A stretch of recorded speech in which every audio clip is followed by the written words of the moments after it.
Good morning. Welcome to Books at the Bottom of the Stairs. My name's Lorene. I've put a piece of art here. This is a quilt I made many years ago. It's hanging straight in case any of you are disturbed by crooked lines the way I am. It's like, it's just not straight, but it's the camera angle.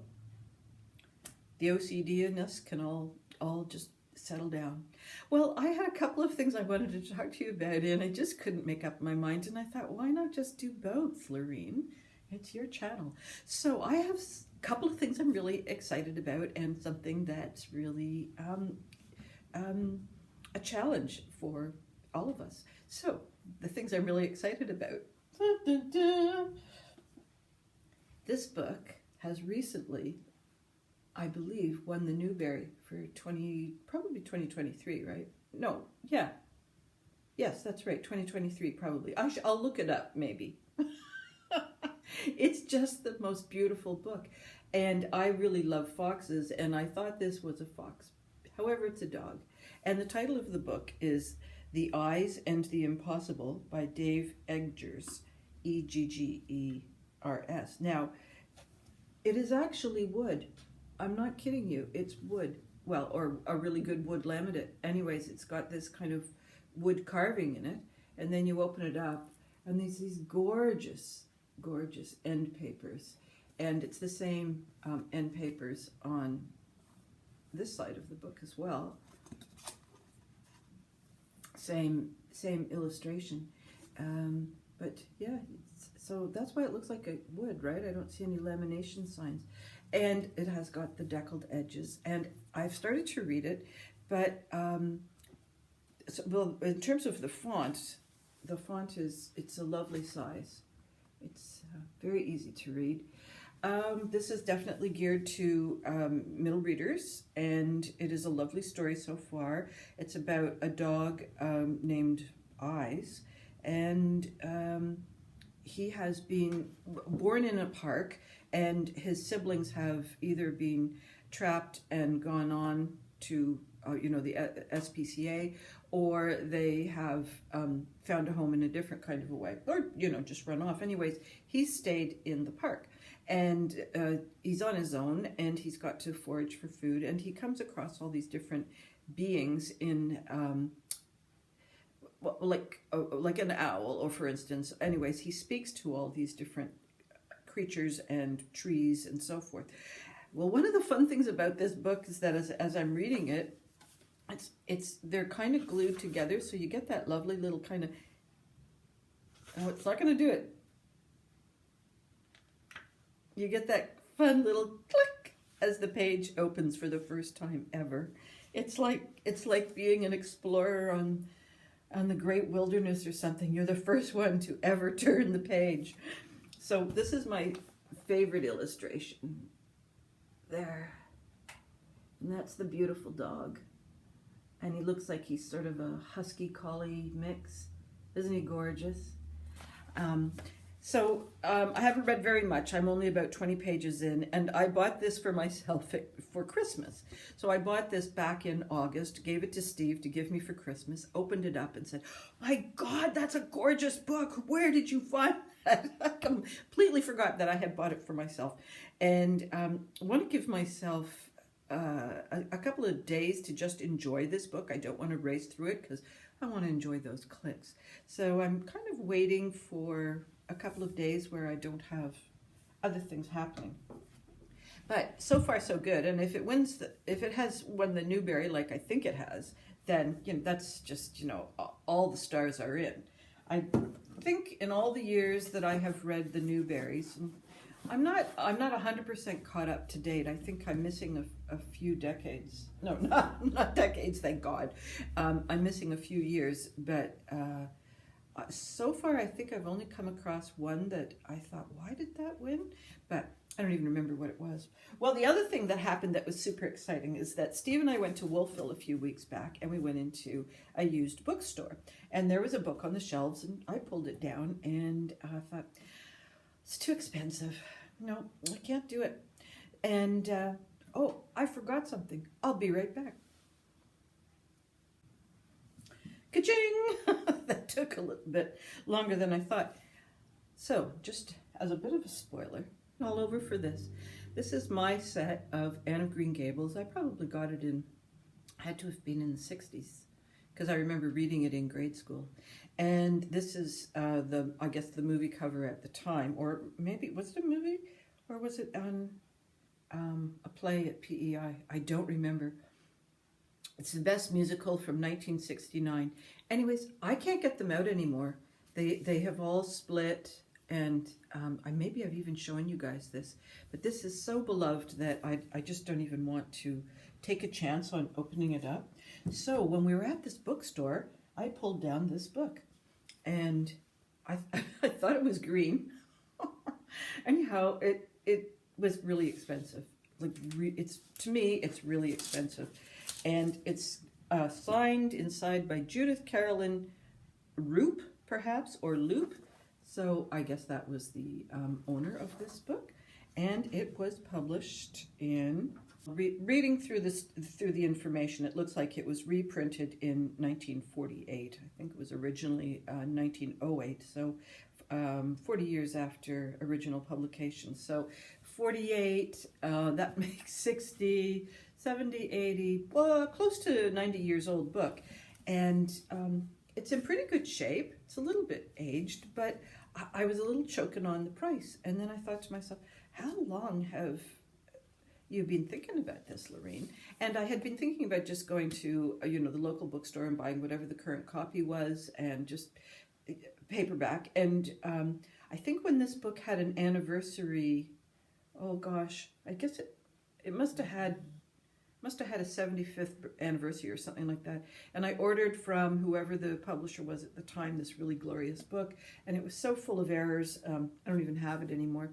So I thought, well, I've been meaning to buy a copy for quite a long time, and thought, well, if you look backwards, it was probably $9 a year. You do girl math and think, okay, if I had bought that back then, $90, blah, blah, be about $9 a year. That's a good price for a book. I'm going to treat myself in the summer. I'm going to read this at the camp, and I'm going to read it on the hammock, and I'm going to read it when it's raining, and I'm going to look outside at my own trees and my own creek, and I'm going to just really enjoy, because one of the things I did not understand when I was reading this as a child was the poetics of the landscape. And when we read this aloud as, I don't remember, maybe I was pregnant or something was going kind of agley in our lives, and we chose this as a read aloud, and that was when I realized just how poetically beautiful Lucy Maud Montgomery writes. So that was my crazy exciting moment when this box came, and I thought I was getting a green copy of Anne of Green Gables. I mean, wouldn't have that been sweet? Anyways, that was my book excitement in terms of beautiful books. The other thing I was planning to talk to you guys about, and I have been kind of struggling on how to do it, is to talk about, let's see, is that better? The Innocence by Micheal Crummy, which was on the long list for Canada Reads, but that's not why we picked it up. It was my book club, Reading Across Canada with Jolene from Bookworm Adventure Girl. She and the other book club members chose this. I don't remember who suggested it, but Micheal Crummy was an author that everybody really liked, and we all had pretty easy access to this particular book. It was really just, the choosing was simply about which book was the most available to us from all of Micheal Crummy's offerings. I'd never read this before, and I didn't even read the blurb too, because this is a book from the university. There isn't even a blurb attached to it. You just open it and start reading, and I was pretty smitten. I really love this book. The gossip on it was that in the long list, people who were writing in and making comments to the Canada Reads program, someone did a spoiler, and the people who were, responding, were very, very upset about the spoiler. And then after a while, someone who doesn't, read the thread caught the actual spoiler. So did I make that clear? People were upset that the book had been spoiled. And then somewhere along the way, someone caught what the spoil was and lost their mind. And so so there's going to be a spoiler here. I don't know how you can talk about this book without spoiling it. So I a little bit understand the person who spoiled it. So if you don't want a spoiler, click off. 5, 4, 3, 2, 1. And here we go. This is a book about a boy and a girl, brothers and sisters, and parents have died. They're in a really, really remote cove up in the Newfoundland area. I don't know where exactly, but it's on that big, incredible shoreline, and they're not too far from a village, but by boat it's virtually impossible. And these little guys are 12 and 10 and 8, that kind of combo, when mom and dad die. And there has been a baby the year before that has died, and so these two little persons are completely on their own. So there's no way that they can manage to get around and row themselves to rescue, I guess. But it also, they're so innocent, and this is the part that runs through this book. They're just so not world aware. So the thought of getting into a boat to go for rescue just doesn't cross their mind. There's so much that doesn't cross their minds. They have just the basic survival skills that they've learned at that, by that age group, which is not really sufficient. And in terms of being able to read or interpret information or read maps or even shoot the gun, those kinds of things are just, that much level of sophistication higher than what they can cope with. And they're not entirely curious, because I was a couple of times I was surprised that they didn't hike into inland to see about berries or something, or just even to see about the creek or to go fishing. They just didn't seem to have that curiosity to drive invention, let's say. So now this is my entire single-handed, intelligent, brilliant opinion.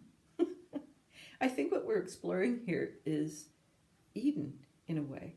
We've got these two people who, young people, who have almost no societal norms, no societal expectations, very little in the way of skill sets, barely able to sustain, and have the expectation, each of them, that they're going to be able to survive just ducky. So eventually along comes the boat that provides the the flour and the salt and ammunition and all that kind of thing. And their father had it's that system where you have to catch so many fish in order to pay back for the materials and food that you've bought, and the person who's counting the fish and paying you never lets you get free from debt. It's that kind of bizarre slavery system that was, or indentured system that was part of the whole cod fishery system.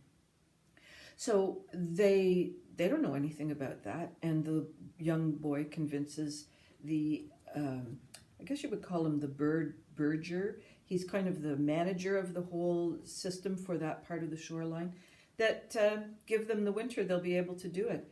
So against their better judgment, that's what happens, and they survive the winter.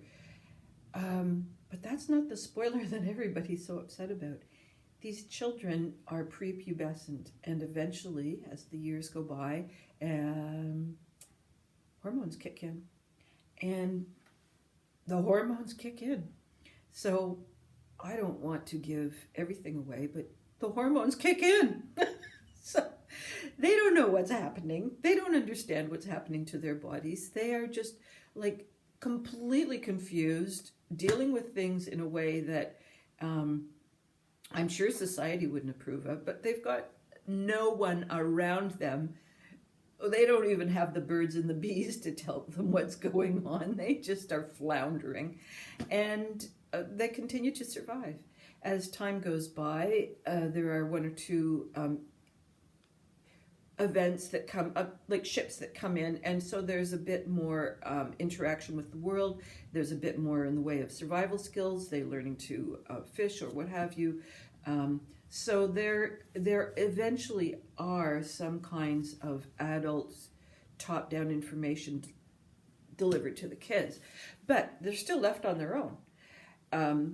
I think someone, I'm not the only one who thought this, was it's like the blue dolphin. Is that it? The blue dolphin of the north with lots of ice. Instead of swimming in a beautiful blue lagoon, they're shivering to death.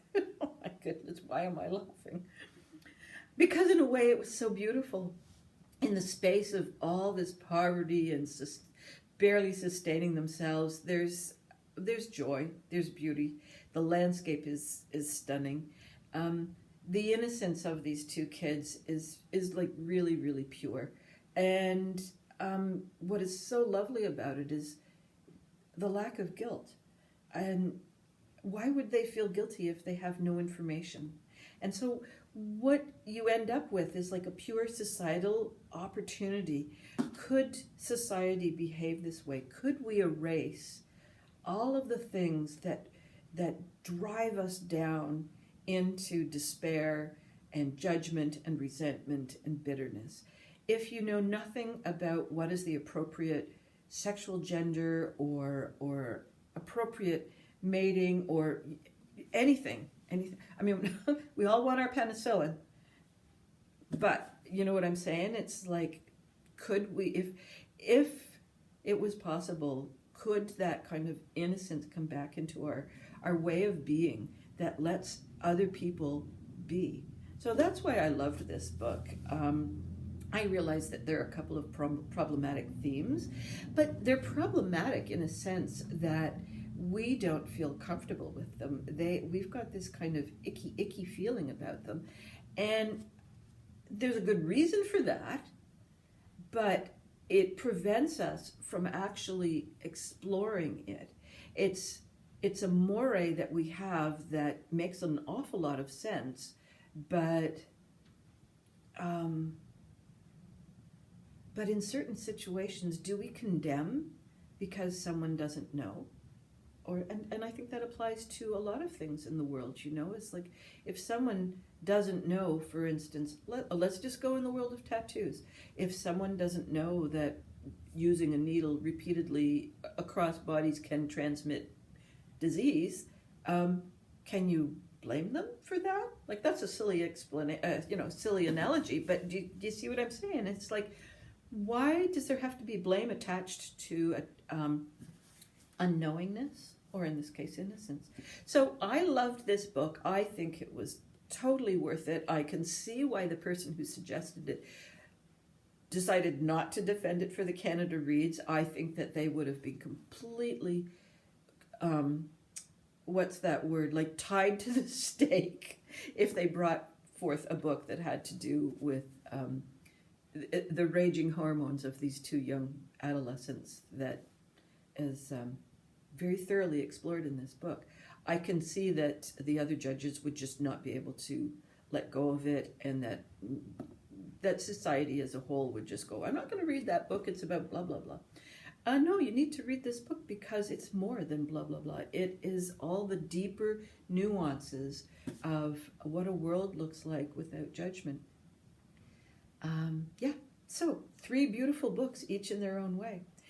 That's it for me this week. I hope all your reading dreams and adventures continue to come true, and I will see you next week. Bye-bye for now.